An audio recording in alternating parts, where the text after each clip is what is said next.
Halo guys, balik lagi dalam channel gua. Untuk video gua kali ini guys, gua ingin menceritakan salah satu kisah kasus yang terjadi di Amerika. Kisah ini berawal ketika seorang ibu pulang ke rumahnya, dia telah menemukan kedua anaknya itu telah tewas guys. Dan yang paling naasnya itu, saat ditemukan itu kedua anak itu berada di dalam kompor oven. Kira-kira siapa pembunuhnya ini? Penasaran kan? Yuk mari kita simak. Kejadian ini berawal pada tanggal 12 Oktober 2017 jam 23.00 atau tepatnya jam 11 malam. Seorang ibu yang bernama Lamora Williams sepulang dia dari kerja, ketika dia tiba di rumahnya, dia melihat kondisi rumah itu dalam keadaan berantakan guys. Ketika dia cari buah hati dia, ke kamar nggak ada, ke ruang tengah nggak ada. Ketika dia melihat dapur itu benar-benar sangat berantakan. Ketika dia cek-cek, ternyata guys, dua anaknya itu berada di dalam sebuah kompor oven. Disitulah si Lamora Williams itu menjadi histeris dan dia langsung menelpon ke 911 panggilan darurat yang ada di Amerika. Atlanta 911 operator 7054 with the emergency. Yes, ma'am. Ma'am, I have a question. If this is a serious matter, I just left my cousin in the house with my kids. She just left my kids in the house when I came back from work, and my kids, two of my kids are dead. What do I gotta do? They dead. She left them dead in the house by themselves. Oh, okay, ma'am. Where are you now? I'm in my house. She left my door open. My baby boy, my oldest baby boy, is the only one that's here. Only one that's alive. She left them in the house by themselves. She left them in here, and they knocked the stove. Can you listen?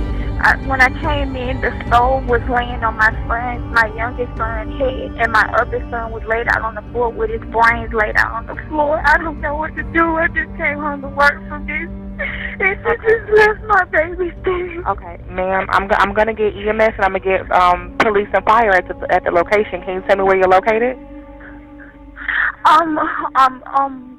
Ma'am, I can't even talk. This is so serious. I'm so scared.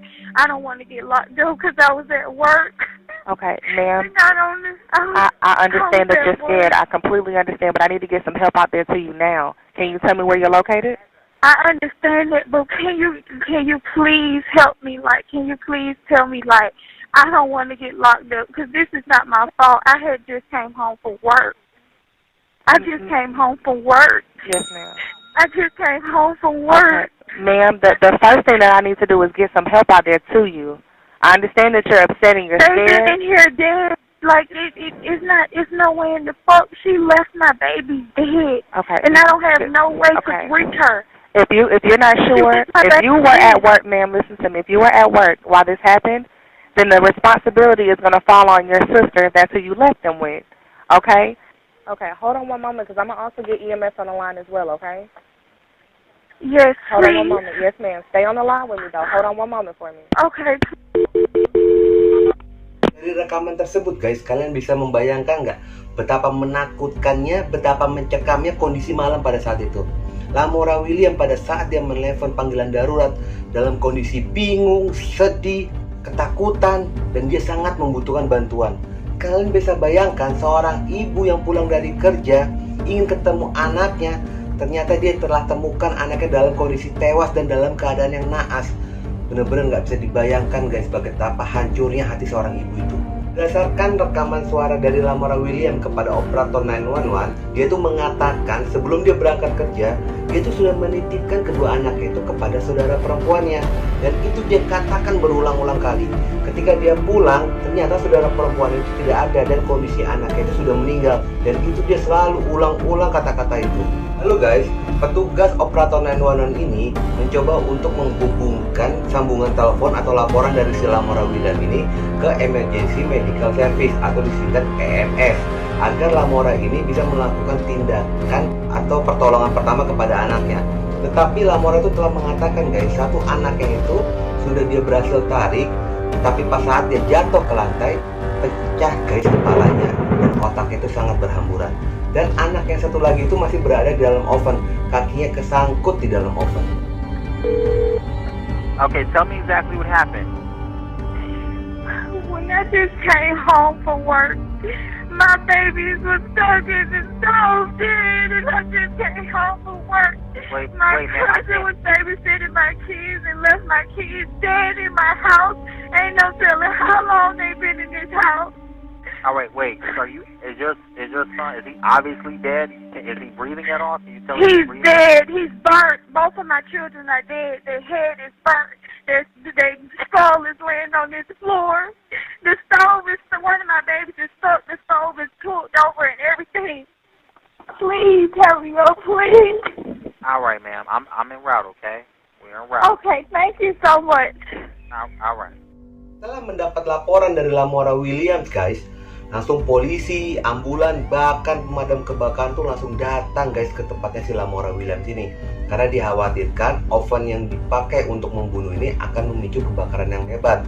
Makanya pihak darurat atau emergency call itu langsung mengirim 3 unit, guys, polisi, ambulan, dan pemadam kebakaran untuk melakukan pengecekan secara keseluruhan.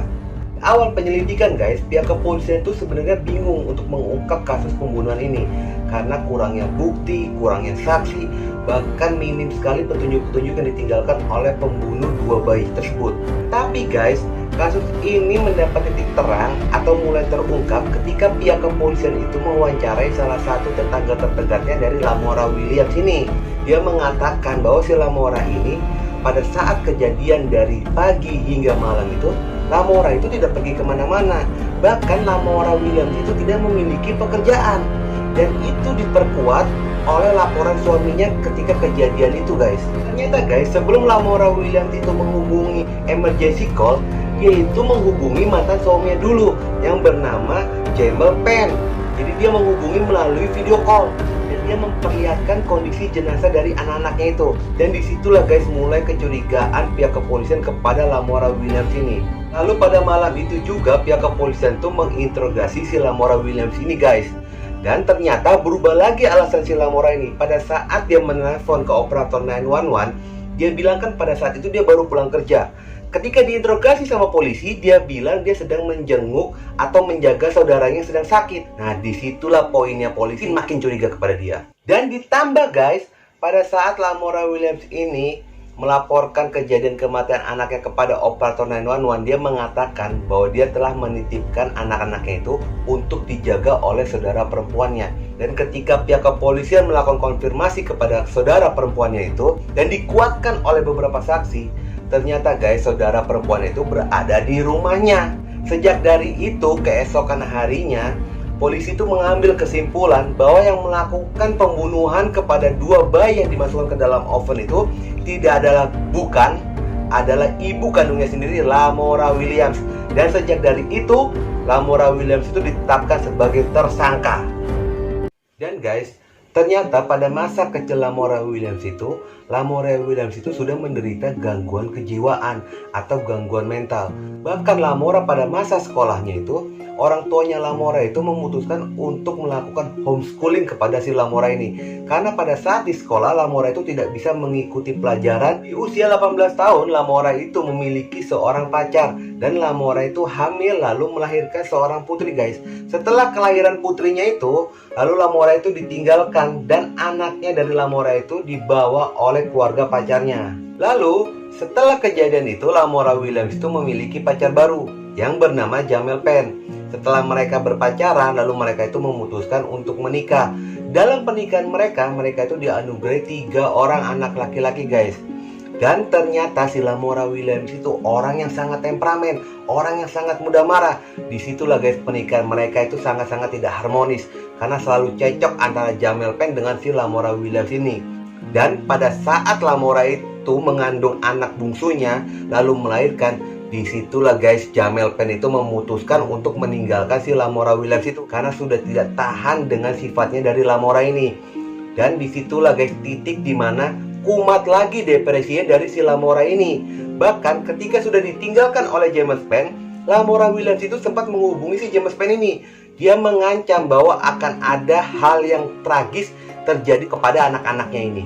Jadi, guys, kasus pembunuhan ini dikategorikan sangat-sangat kejam, guys. Karena berdasarkan hasil otopsi pihak kepolisian, polisi itu tidak menemukan bahwa kematian dari dua anak itu akibat dicekik atau dipukul terlebih dahulu. Jadi guys, pada saat kondisi masih hidup itulah kedua anak itu dimasukkan ke dalam kompor oven guys. Jadi mereka itu dipanggang secara hidup-hidup. Gila ya. Walaupun pihak kepolisian sudah memiliki banyak bukti dan kesaksian yang menguatkan dari pihak keluarga, mantan suami, dan tetangga, tetapi guys, si Lamora Williams ini masih kekeh, masih ngotot kalau dia bukan pelaku pembunuhan dari kedua anaknya ini. Dan dia menolak atas tuduhan tersebut. Dan penolakan itu bukan hanya pada saat di kepolisian, tetapi pada saat di pengadilan pun dia sangat menolak guys kalau dia bukan pelaku pembunuhan. Lamora Williams stayed silent in front of a judge Monday, accused of murdering. She stared at a prosecutor as he read the 14 charges against her, including 2 counts of murder. A grand jury indicted the 24-year-old mother last month for the deaths of Oven October 13th in Williams' apartment in southwest Atlanta. Her family members told us at the time there were 14 charges. The other charges, including murder, will be addressed at a separate hearing. Yang paling terpukul dalam kasus ini adalah ibunya dari si Lamora Williams ini guys. Karena apa? Karena pada saat Lamora Williams ini ditinggalkan oleh Jamal Penn, ibunya ini sudah berusaha guys untuk mendapatkan hak asuh dari ketiga anak ini. Tetapi pada saat itu masih ditolak oleh negara. Karena bukan apa-apa guys, usia dari anak-anak itu masih pada relatif kecil atau masih pada bayi. Anak pertamanya aja masih 3 tahun, anak keduanya masih 2 tahun. Bahkan anak yang paling bontot itu aja masih 1 tahun guys. Jadi pengawasan itu wajib di tangan ibu kandungnya. Niat dari neneknya atau ibunya dari si Lamora Williams itu mengambil hak asuh dari cucunya karena satu guys, karena dia itu sudah tahu watak dari si Lamora Williams ini. Dia itu ibu yang tidak bertanggung jawab kepada anaknya. Bahkan ibunya Lamora ini pernah mempergoki Lamora ini meninggalkan ketiga anaknya di dalam rumah sendirian. Gila nggak? Anak masih kecil-kecil ditinggal sendirian. Edan eta mah. Guys, di dalam kasus ini gue bisa mengambil sedikit pelajaran guys, bahwa pernikahan itu tidak bisa guys dibuat main-main.